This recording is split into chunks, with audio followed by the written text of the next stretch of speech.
अस्सलाम वालेकुम नाज़रीन, कैसे हैं आप लोग। उम्मीद करती हूँ आप सभी लोग अपने घरों में अच्छे होंगे।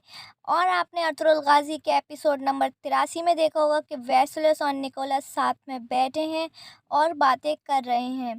तो आज हम एपिसोड 84 पर बात करेंगे, जिसमें दूसरी ओर सराय में सुल्तान अलाउद्दीन खाना खा रहे हैं और कोपैक ने उनके खाने में जहर मिला दिया है। उसने अपनी अंगूठी में ज़हर रखा था। जब सुल्तान अलाउद्दीन ने खाना दिया इन लोगों को, तब उसने रोटी लेते वक्त ज़हर मिला दिया था सुल्तान अलाउद्दीन के पानी में। और जब सुल्तान अलाउद्दीन ने वो पानी पिया, उसके बाद उनको थोड़े चक्कर आने लगे। अर्तुगरुल ने पूछा, सुल्तान आप कुछ बोल क्यों नहीं रहे, आपको क्या हो गया। इतने में सुल्तान अलाउद्दीन चकरा कर गिर गए और कोपैक देखने लगा। कोपैक सारा इल्ज़ाम अर्तुगरुल पे डालने लगा और ज़ोर से चिल्लाने लगा। इतने में सारे सिपाही आ जाते हैं, कोपैक का भी सिपाही आ जाते हैं। अर्तुगरुल साहब और सुल्तान अलाउद्दीन के सिपाही भी आ जाते हैं। कोपैक अर्तुगरुल से कहने लगता है कि तुम्हारे सराय में तुम्हारी बिना इजाज़त के कोई ऐसा कैसे कर सकता है। मुझे लगता है कि सुल्तान के खाने में किसी ने जहर मिला दिया है। और फिर कोपैक अपने सिपाही से कहता है कि अर्तुगरुल साहब को कैद खाने में कैद कर दो। इतने में सुल्तान अलाउद्दीन के सिपाही और अर्तुगरुल के सिपाही और अर्तुगरुल साहब कहते हैं कि आप ऐसे अर्तुगरुल साहब को कैद नहीं कर सकते, उनका इसमें कोई कसूर नहीं है। कोपैक कहता है कि जब तक मेरे सुल्तान को कुछ होश नहीं लेते, तब तक के लिए मैं अर्तुगरुल को कैद करके ही रखूँगा। इतने में दुंदार साहब आ जाते हैं और उनको गुस्सा आ जाता है। वो कहते हैं कि तुम मेरे भाई को कैद नहीं कर सकते, आई तुम्हारी समझ में कोपैक। कोपैक अर्तुगरुल साहब की तरफ देखकर सिपाहियों से कहता है, जाओ इनको कैद कर लो। अर्तुगरुल साहब कहते हैं, अर्तुग साहब और दुंदार और तुर्गुत, आप लोग कबीले जाएं और वहाँ पर जाकर असलहान खातून को बताइए कि जल्दी से सराय में आए। ये सुनकर अर्तुग साहब कहते हैं कि चलो सिपाहियों, कबीले की ओर चलते हैं। और कोपैक कहता है कि अगर मेरे सुल्तान को कुछ हुआ अर्तुगरुल, तो मैं तुम्हें अपने हाथों से ज़िंदा मार दूंगा। अर्तुगरुल कहता है कि मैं हक पे हूँ और ये एक सोची समझी गई साजिश है और मैं अपने आप को कैद भी कर सकता हूँ, क्योंकि मेरी कोई गलती नहीं है। अर्तुग साहब बाहर आ जाते हैं और कहते हैं तुर्गुत से, तुर्गुत अपने एक सिपाही को भेज देते हैं कबीले की और असलहान को बताने के लिए, और हम लोग यहाँ पर बैठकर ही कहीं छुपकर देखते हैं कि कोई हमला ना हो जाए। बमसी कहता है कि ऐसे कैसे कर सकते हैं ये लोग, हमारे अर्तुगरुल साहब को इसने कैद करके रख लिया है, जबकि उनकी तो कोई गलती नहीं है और भाई ऐसा कभी नहीं कर सकते। ये शायद कोपैक की ही सोची समझी गई साजिश है।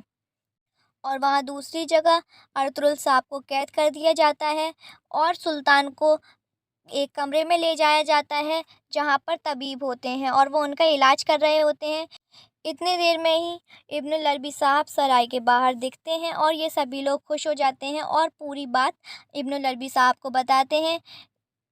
और वहीं दूसरी ओर सराय के अंदर अलाउद्दीन साहब का इलाज कर रहे होते हैं तबीब, और कोपैक आ जाता है। कोपैक कहता है कि इनको पानी की ज़रूरत है।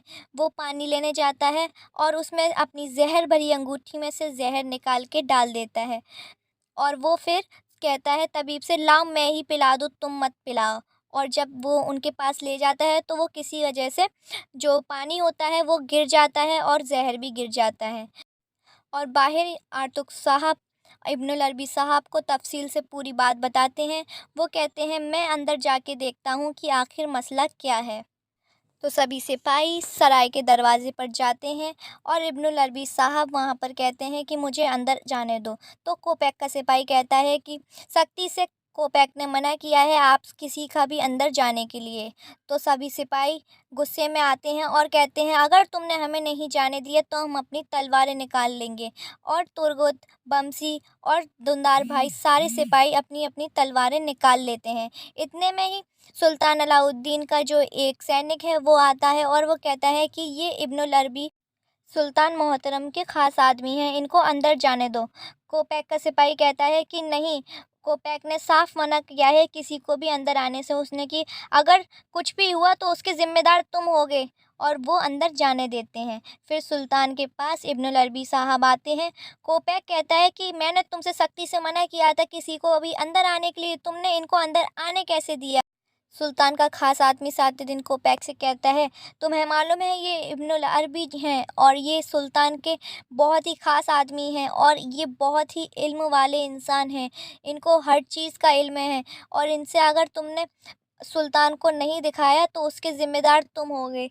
और फिर कोपैक कहता है कि अगर इनकी वजह से सुल्तान को कुछ भी हुआ तो मैं तुम दोनों को मार दूंगा।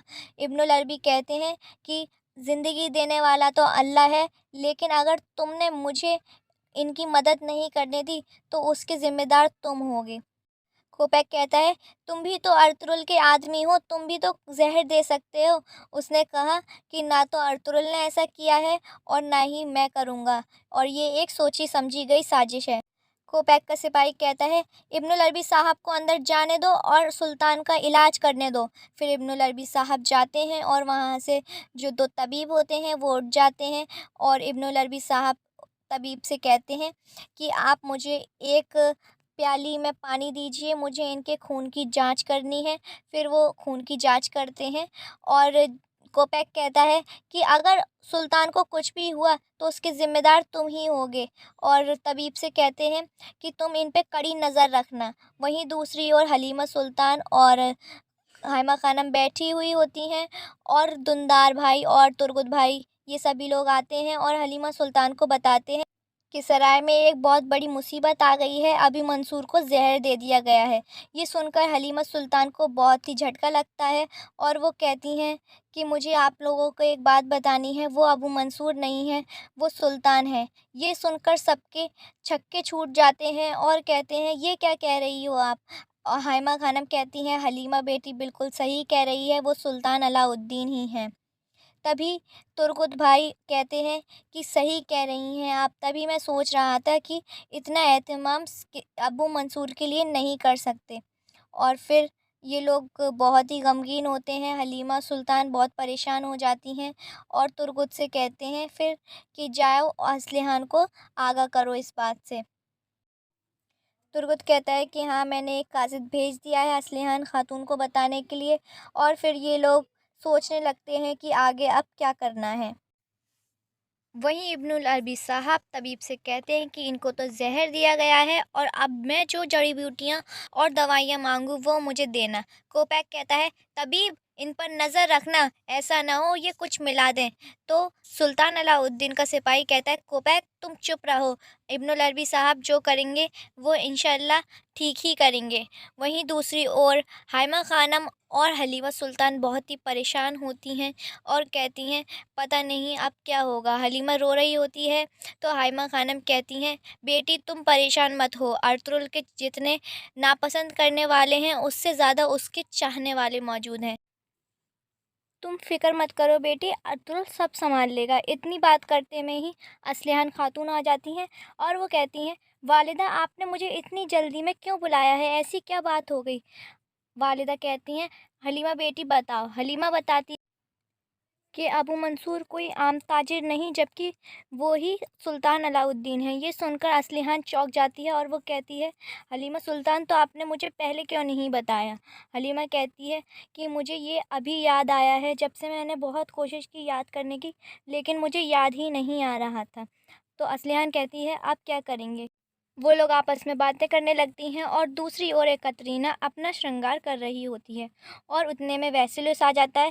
कहता है, कतरीना आज तो तुमने मुझे खुश कर दिया, अब बताओ आगे की प्लानिंग क्या करनी है? कतरीना कहती है, मुझे इंतकाम लेना है उनसे, और जब तक मैं इंतकाम नहीं ले लेती जब तक मैं शांति से नहीं बैठूंगी। बस इतना कहकर वेसिलस वहाँ से चला जाता है। और फिर कैद खाने में कोपैक आता है और कहता है, अर्तुगरुल जो तुमने किया है अगर वो सच निकला तो तुम्हारी मौत तो लिखी हुई है और तुम मारे जाओगे, और तुम्हें तो मैं अपने हाथों से मारूंगा। अर्तुगरुल कहता है, मैं हक पर हूँ और मेरी कोई गलती नहीं है, ये एक सोची समझी गई साजिश है, और कोपैक तुम चाहे कितनी चालें चल लेना, लेकिन तुम मेरा कुछ नहीं बिगाड़ सकते। लेकिन कोपेक्टर भी अर्तुगरुल को दोषी ठहराता है और कहता है कि अब तो अल्लाह ही खैर करेगा तुम्हारी अर्तुगरुल, तुम तो अब गए काम से। और फिर अर्तुगरुल कहता है मुझे तुमसे डरने की कोई ज़रूरत नहीं है, क्योंकि मैंने कोई गलत काम नहीं किया, तो मैं क्यों डरूं। कोपेक कहता है अर्तुगरुल तुम अपने आप को समझते क्या हो, आखिर तुमने ही असलिहान को भड़काया और उससे कहा कि तुम सरदार बन सकती हो। अब वो ज़्यादा बनने लगती है और उसने मुझे शादी से इनकार कर दिया है। अर्तुगरुल कुछ नहीं बोलता और फिर कोपेक वहाँ से चले जाता है। तो नाज़रीन, ये था हमारा आज का एपिसोड। आई होप कि आपको पसंद आया हो। लाइक कीजिए और कमेंट में हमें आकर बताइए कि आपको वीडियो कैसी लगी। तो अपना ख्याल रखिएगा। अल्लाह हाफिज़।